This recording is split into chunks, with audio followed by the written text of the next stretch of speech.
Good morning, folks. Woo! It's a bit chilly this morning. Kind of got a few layers on here, but sun will be popping up here in a few minutes. It ought to warm up. Looks like clear skies, so hopefully we're gonna get a little weather on our side today. And today's project is replacing the manifold, the exhaust manifold that has a crack in it. And if you guys are new, you'll know that in my other videos I talked about, you wouldn't know, I'm sorry, in my other videos I talked about these manifolds on these Geo Trackers or Suzuki Sidekicks. They don't make remanufactured ones. There's no aftermarket units for them. So you have to try to find good used ones, and they will all at some point in time crack right here between the number 3 and number 4 cylinder. And I tried all of my normal suppliers. This is my second or third one I've been on now, and I couldn't find another good one. So I bit the bullet and I stepped up, called Low Range Off-Road, and they hooked me up with this guy right here. No, I didn't get it for free. I had to pay for it, but they got it shipped out relatively quick, considering that these were on like a national back order, I guess you would say. Doug Thorley header. It does have the executive order number on here, which makes it legal in California for Air Resource Board. It means it's smog compliant. It's a tri-wise system here, stainless steel. It's got the bung for O2 sensor. So yeah, it looks pretty decent. We're gonna, with any luck, get her thrown in today and maybe get the rest of the exhaust hooked up. And yeah, that's pretty much what we're gonna try to do today. So follow along.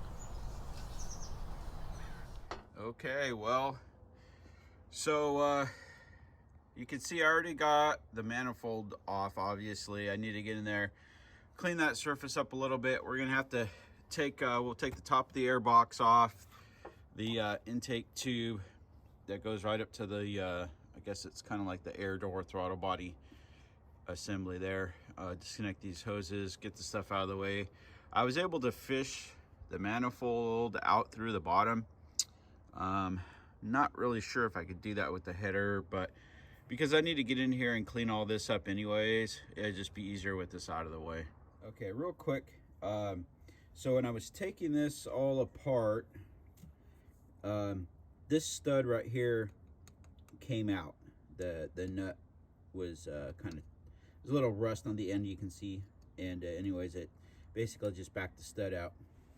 So for those of you that don't know how to put these back in, basically I just ran it in finger tight, and then you run one nut, I don't know, what, about at least two nut thicknesses up the threads, and then take another nut, you just run it up here till it backs up to the other one, hold the back one, put your wrench on the outer one.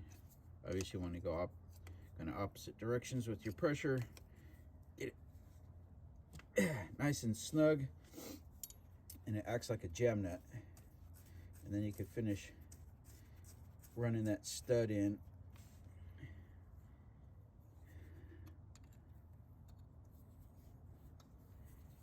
And you put a little pressure on here, get her nice and snug so that stud doesn't back out and give you problems later. Okay, so now you just do just the opposite. You hold the back one, take the outer one, go towards each other.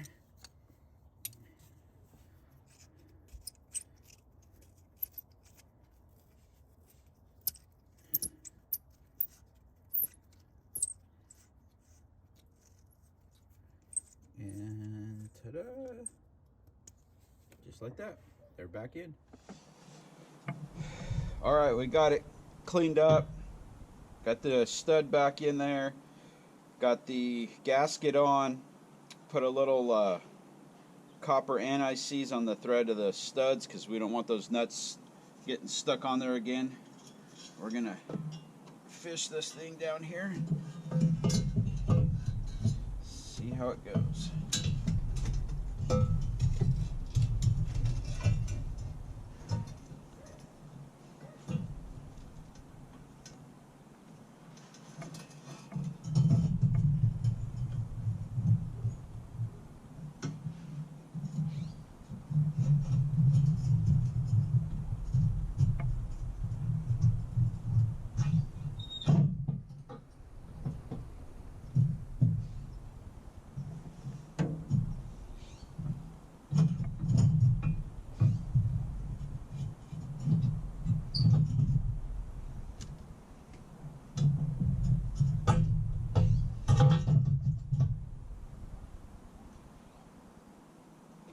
Okay, right now it seems like I'm fighting the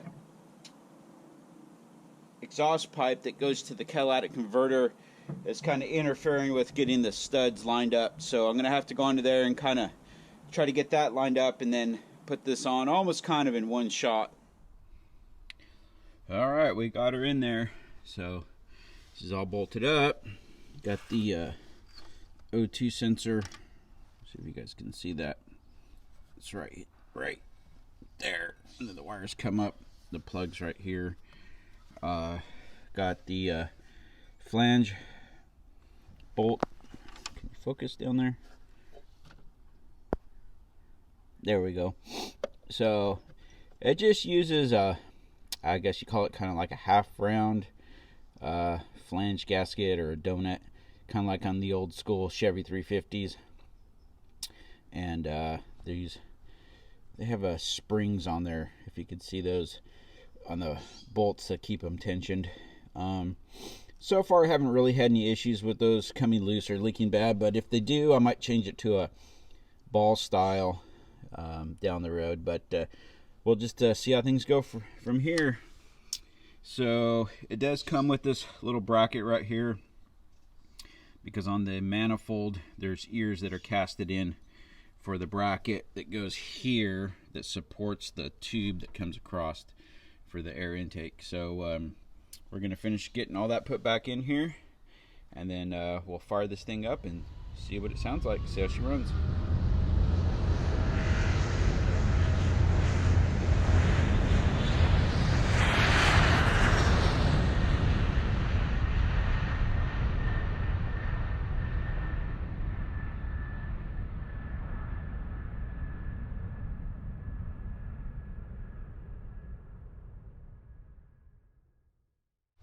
Okay, she's all in there, all hooked up. We're gonna fire this thing up, see what it sounds like.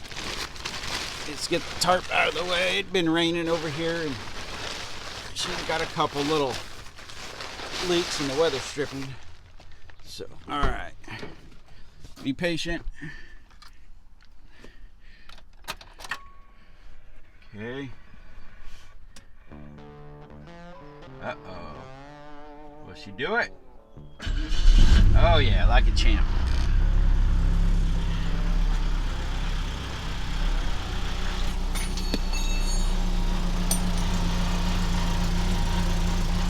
Well,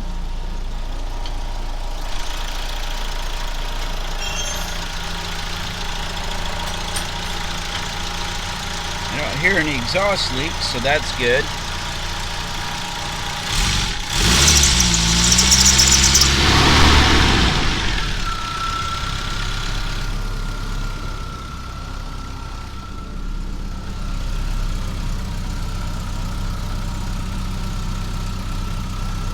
There's a couple of spots. Let me see if I can get where we, okay, right in between there where this white pipe and that white pipe, and same here and here, that kind of look like maybe didn't get fully welded, but we'll keep an eye on them. Worst case scenario, I'll take it to work and put a little spot weld in these areas that I was slightly concerned about. But other than that, I think we're good.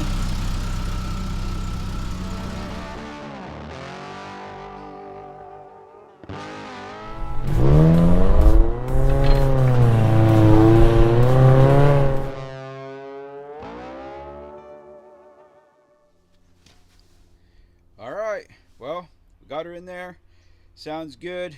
No major exhaust leaks like I mentioned earlier. There might be one or two little pinholes that I might have to take care of later, but not a big deal at this point. It has a small rattle, but I believe that's on the other side of the header, the pipe that has the cat in it. I had to build my own cross member in there, and I got a feeling that it's just a hair too tight of clearance there.